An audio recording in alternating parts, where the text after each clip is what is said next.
ഡോക്ടറല്ലേ, പിന്നെന്താ വിളിച്ചാല്? പശുപതി എന്ന് വിളിച്ചോളൂ, എന്നാലും ഡോക്ടറൊന്നും വേണ്ട. അയ്യോ, പ്രായമായ ആൾക്കാർ പേരെടുത്ത് വിളിക്കാനോ? അമ്മയും മുത്തശ്ശിയൊന്നും കേൾക്കണ്ട. എന്റെ മനസ്സ് എന്തിനാ എങ്ങനെ വിഷമിപ്പിക്കണേ? അമ്മയും മുത്തശ്ശി ഒന്നും കേൾക്കുകയല്ലല്ലോ വിളിക്കുന്നത്. അമ്മുക്കുട്ടിക്ക് ഇഷ്ടമാണെങ്കിൽ എന്നെ എട്ടാന്ന് വിളിച്ചോളൂ. വിളിക്കൂ. ആ, വിളിക്കാം. Thank you. ഒരു ദിവസം ഞാൻ മലേഷ്യയിലേക്ക് അമ്മൂട്ടെ കൊണ്ടുപോകാം. നല്ല ഫലഭൂഷ്ടമായിട്ടുള്ള മണ്ണാണ്. പിന്നെ ഇന്നലെ അമ്മാവൻ എന്തു പറഞ്ഞു? നല്ല അമ്മാവനാ, ഒത്തിരി തമാശ പറയും. എനിക്കിഷ്ടായി. ഈ ജോക്കറിന്റെ ഒക്കെ പോലെ ഒരു ഡ്രസ്സുകളിട്ട് നടക്കും. എനിക്കിഷ്ടല്ല അത്. സിംഗപ്പൂരിലെ ഫാഷൻ അത്രേ. കുട്ടി പറഞ്ഞില്ലേ നല്ല തമാശയാണെന്ന്.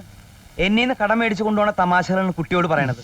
ഒരു കാര്യം പറഞ്ഞേക്കാം, ഭ്രാന്തുള്ള ആളാ, സൂക്ഷിക്കണം. ഓ, പിന്നെ അമ്മാവന്റെ കാര്യം വലിയ സങ്കട. ധാരാളം സ്വത്തുണ്ട്, തലയ്ക്ക് സുഖമില്ലാണ്ടായ എന്താ ചെയ്യാ? അയ്യോ, അത് ഞാൻ അറിഞ്ഞില്ല. അത് ഞാൻ അറിഞ്ഞു, അതുകൊണ്ടല്ലേ പറഞ്ഞത്. സമയായി, ഞാൻ പോട്ടെ. എനിക്ക് സമയമായിട്ടില്ല ഏട്ടാ.